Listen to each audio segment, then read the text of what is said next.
दोस्तों, अगर हम अपने नाखून और बाल कभी नहीं काटे तो क्या होगा?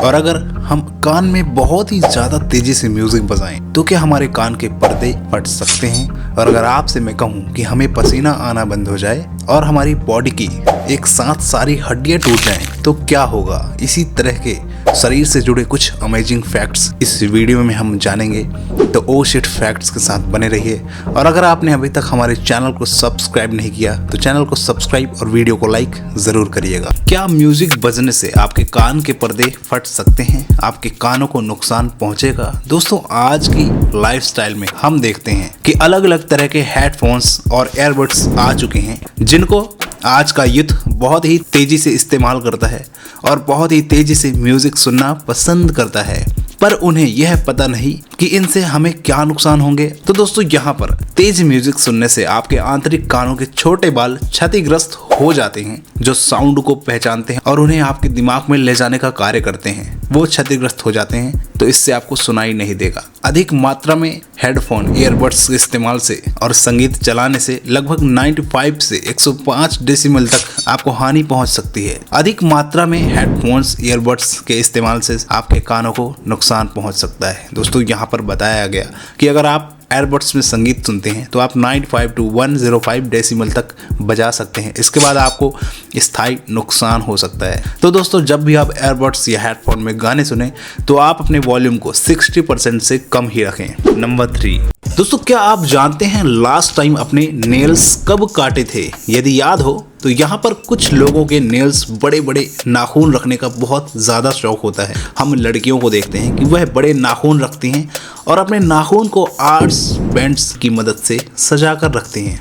पर अगर हम अपने नाखून को काटना ही बंद कर दें तो क्या होगा? तो दोस्तों, आपने इसके बारे में कभी सोचा? वैसे दोस्तों, नेल्स की ग्रोथ तो काफ़ी स्लो होती है। देखा जाए तो हर 3 महीने में 1 सेंटीमीटर बढ़ते हैं। और दोस्तों, क्या हो अगर अपने नेल्स को सालों साल ना काटें? दोस्तों, हमारे नाखूनों के बढ़ने के साथ साथ हमारे नाखून में बैक्टीरिया, फंगस और इन्फेक्शन भी बढ़ने लगते हैं। श्रीधर चिल्लाल, आप जानते होंगे, ये एक ऐसे व्यक्ति हैं जिन्होंने 66 साल तक अपने नाखून नहीं काटे और इनको बढ़ने दिया। 17 नवंबर 2014 में सबसे लंबे नाखूनों के लिए गिनीज वर्ल्ड रिकॉर्ड में इन्होंने अपना नाम दर्ज कराया और इनके नाखून इतने बड़े हो चुके थे कि अब इनको परेशानी होने लगी थी। इनके नाखूनों की लंबाई 909.6 सेंटीमीटर हो चुकी थी, यानी कि 1.5 मीटर से भी ज्यादा। श्रीधर ने अपने हाथ के नाखून कटवा दिए हैं। इन्हें अमेरिका के न्यूयॉर्क के रिप्लीज विलिव इन ऑफ म्यूजियम में रखा गया है और इनके नाखून बड़े होने के कारण अब यह अपने हाथों की उंगलियों को ठीक से नहीं चला पाते और अपने हाथों को नहीं खोल पाते। नंबर 4,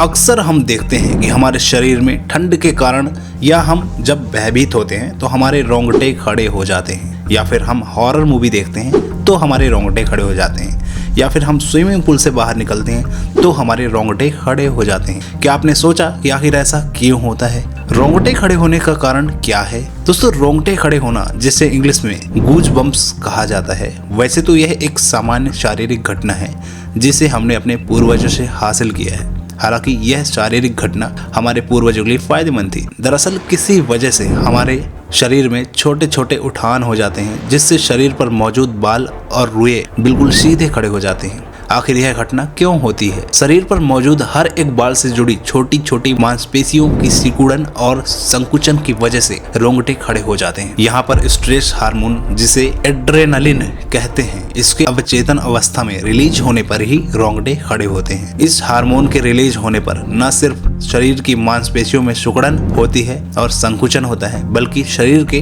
दूसरे फंक्शन पर भी इसका प्रभाव पड़ता है। नंबर 5, अगर इंसान की सारी हड्डियां एक साथ टूट जाएं तो क्या होगा? क्या आपने कभी सोचा है? दोस्तों, यहाँ पर बात यह है कि इंसान की सारी हड्डियां टूटने का कारण क्या है? क्या आप एक्सीडेंट में आपकी हड्डियां टूटी हैं? क्या आप किसी से टकरा गए? अब ये डिपेंड करता है इन चीजों पर। अगर आपकी हड्डियां एक्सीडेंट में एक साथ टूट जाती हैं तो आप तो बचेंगे ही नहीं। लेकिन अगर एक तरह से देखा जाए कि अगर आपके शरीर में हड्डियां ही ना हो तो आपका शरीर जिस तरह से खड़े होता है, जिस तरह से आपका ढांचा है, वैसा नहीं, एक बोरी या फट्टी की तरह आप सिकुड़ कर एक जगह बैठ जाएंगे। तो आप अपने शरीर की हड्डियों को थैंक्स जरूर कहिएगा। नंबर 6, ज्यादा देर पानी में रहने पर आपके हाथ पैर की त्वचा में सिकुड़न आ जाती है।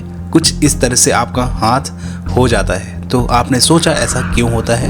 हमारे हाथ पैर की दशा बाकी हिस्सों की त्वचा की अपेक्षा काफी मोटी होती है। पानी में ज्यादा देर रहने से त्वचा में आने वाली सिकुड़न भी कुछ ही समय के लिए होती है और फिर अपने आप यह ठीक हो जाती है। इसका कोई बुरा प्रभाव भी नहीं पड़ता।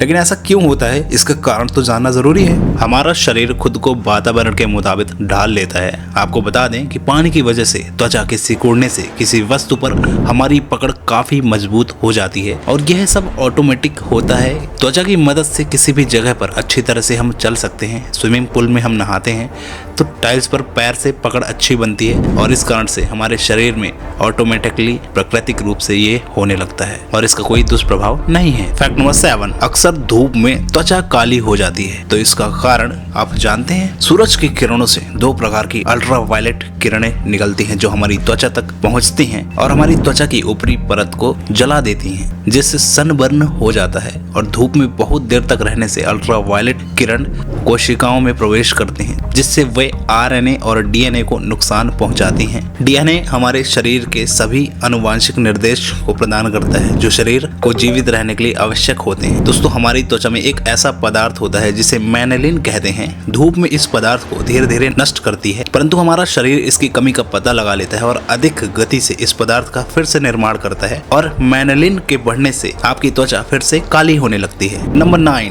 मनुष्य के बाल या नाखून काटने पर दर्द क्यों नहीं होता?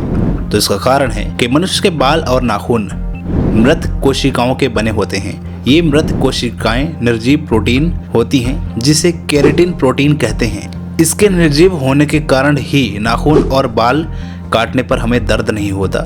केराटिन प्रोटीन की कमी से नाखून टूटने लगते हैं और खराब होने लगते हैं। हालांकि केराटिन प्रोटीन एक निर्जीव प्रोटीन होता है और यही कारण है कि बाल काटने पर या नाखून काटने पर हमें दर्द नहीं होता है। नंबर 10, आपकी एड़ियों में दरारें क्यों आ जाती हैं? दोस्तों, सर्दी के मौसम में तापमान का सीधा असर त्वचा पर पड़ता है। सैंडल या स्लीपर ना पहनने से धूल और गंदगी प्रदूषण के कण एड़ी की त्वचा पर जमा होते हैं और इसके बाद एड़ियाँ फटने लगती हैं।